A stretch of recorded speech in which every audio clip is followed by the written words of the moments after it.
So I want to say that my healing journey started after Weshin died, but when I think about it, the truth is that it happened it started really while he was still alive.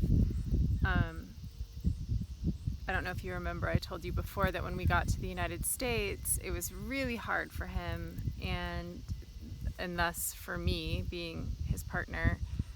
And I started to get really depressed, and I thought I needed a therapist. And actually, I did go to counseling services at my college to talk to somebody. That was the first time I ever tried out therapy. But really, what happened was the true start of my healing journey was discovering for myself yoga. And that happened because there was this girl, we were so young, named Viva. And I remember when I was feeling depressed and sad, I looked at her and I was like, Viva, whatever you are doing, like whatever drug you're taking or, whatever you're doing, I need to do it. Because she was happy, she was vibrant. I was like, I need some of that for me. Because I was just feeling so depressed. And she was like, I do yoga with Sophia. And I was like, sign me up. Where do I find Sophia? So I went to a class with Sophia, and after the first moment I saw Sophia, I was hooked. I saw this woman walk across the room, and I was like, that energy, that presence, whatever that is, I don't even know what to call it, but that's what I need. And so while Weshin was still alive, I started taking classes regularly with Sophia. I actually arranged my college courses around her yoga classes so that I could go 3 times a week. And it was amazing. I mean, I feel like Sophia taught me how to breathe, how to stand, how to sit.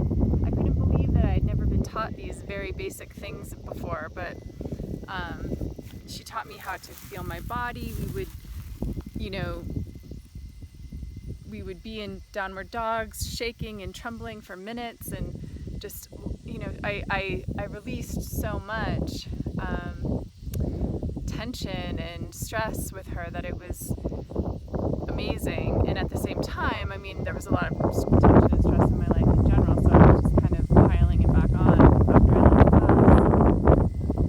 But that's where my healing journey began. And I know sometimes people have this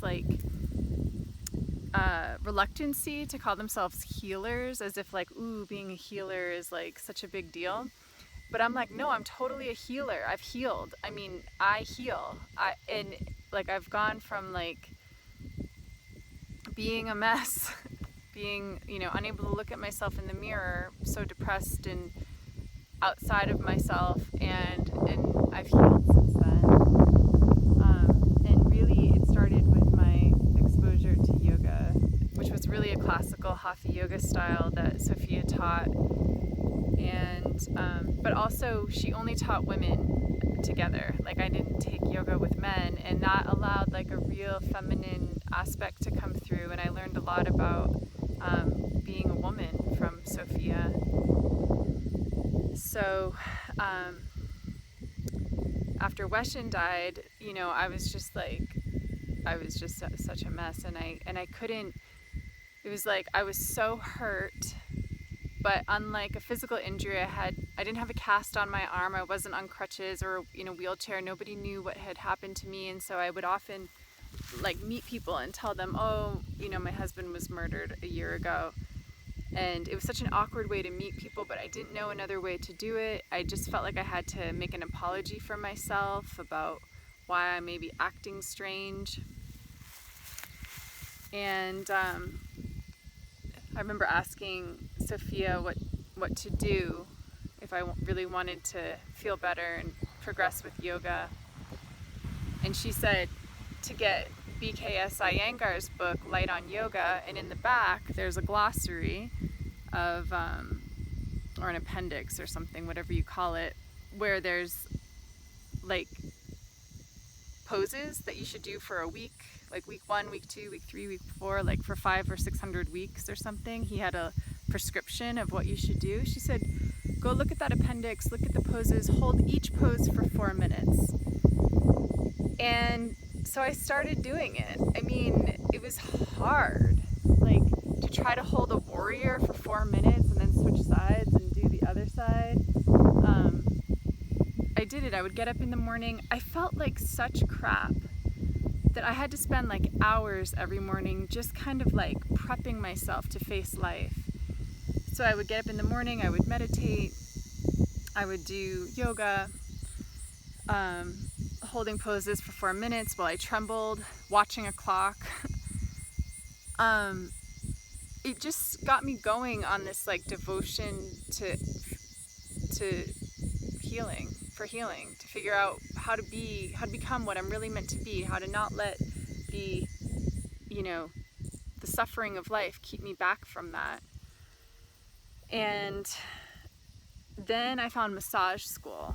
My grandparents, my grandmother in particular, really wanted me to go to grad school. She thought that maybe if I went back to Africa and did grad school, I would recover. I would find another man. That was funny when she said, like, I know you like, the men there. But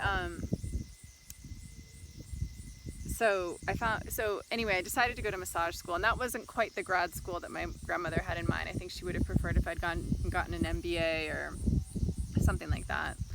But I went to massage school, and after that, I was going to strike out on my own and move to Portland, Maine, which is the biggest city closest to where I'm from in Maine. And I tried, and I just couldn't do it. I wasn't ready.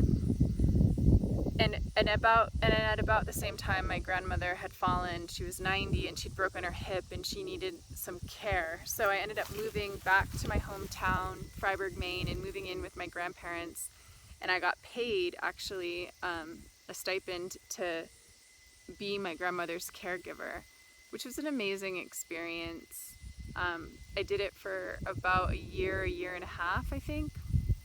And, I just helped her get up in the morning, get dressed, put her socks on, go to the bathroom, take a shower, make her food, take her on drives. We would go on drives so she could get out of the house and stop and go to Dunkin' Donuts and eat 2 little munchkins and a small coffee.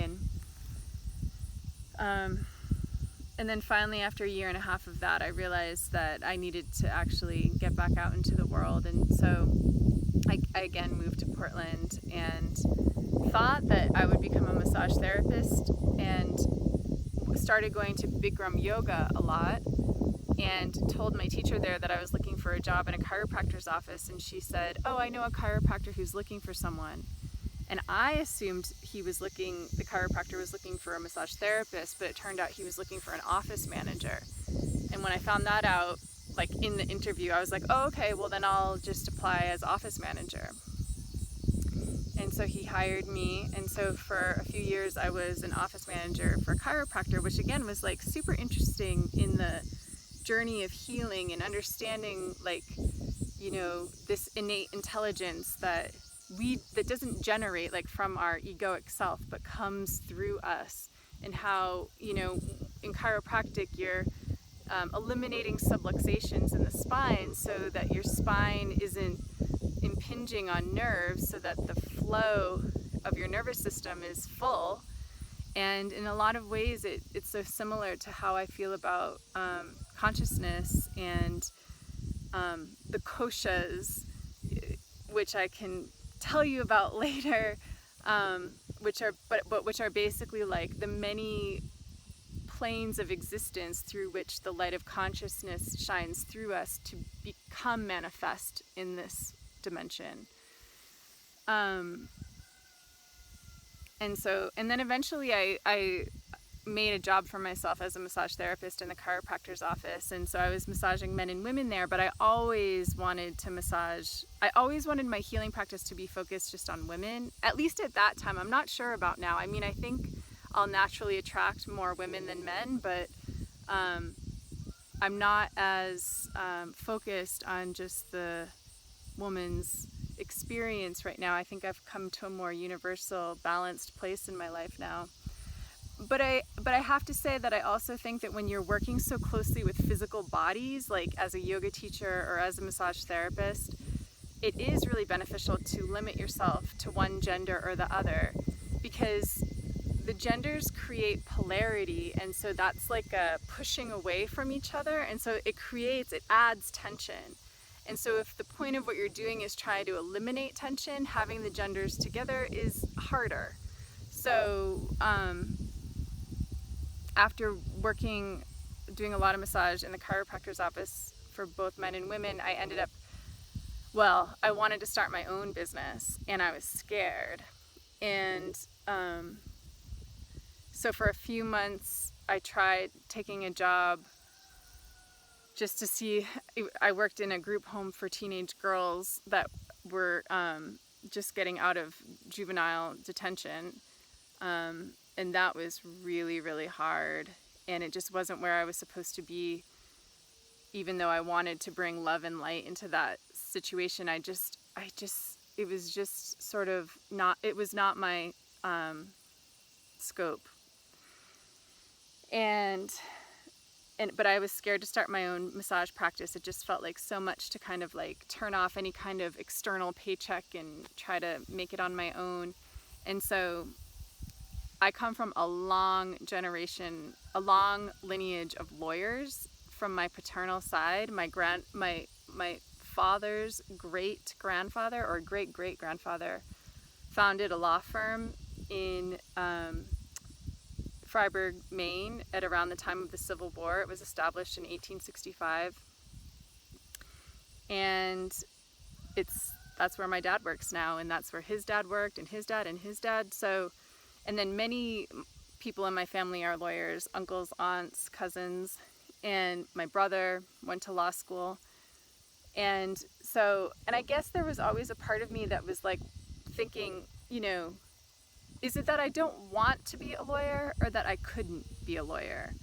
And so at that moment in my life, when I was scared to embark on my own massage practice, I decided I'm going to take the LSATs and apply to law school. And I did, and I got into University of Maine Law. And then I went to the orientation, and I sat down in that orientation, and I felt where I was, and my whole being just like clenched. It was like, no, this is not where you're supposed to be. So I deferred, but with that deferment, there was some kind of like security for me to feel more confident about starting my own massage practice. So I had been saving money for a little while. I had a small bit of savings, enough to pay rent for a few months and to spend some money on startup expenses. And so I rented an office and made a website, and I started Blossom Massage for Women, which became my life's work for the next 6 or 7 years. And I worked with a lot of amazing women, a lot of healthcare workers, a lot of nurses, a lot of women who knew what it was like to be nurturing others, and who were learning how to nurture themselves so that they can continue to show up in the world as they wanted to and were meant to. And so yeah,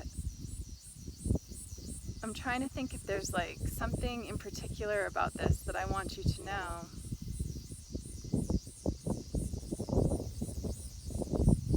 I think I just am wanting you to know that this healing journey that I've been on has included many, many different things and many, many different facets. And also a big part of it has been writing. I've always been a writer, always been someone who used words in a helpful way. Writing has always been a useful way for me to express myself, and I somehow had an affinity for it, even if I don't always love doing it. And when I was living with my grandparents, actually, I had a lot of different practices, but one of them was a writing practice where I would write 3 pages a day in the morning. It's an idea taken from The Artist's Way by Julia Cameron. and like doing morning pages. And so I filled notebook after notebook of morning pages, and then I started to do a lot of proprioceptive writing with a woman that I found locally in Maine. And that's all about writing from the body, just like writing without filter. And that was so important for me.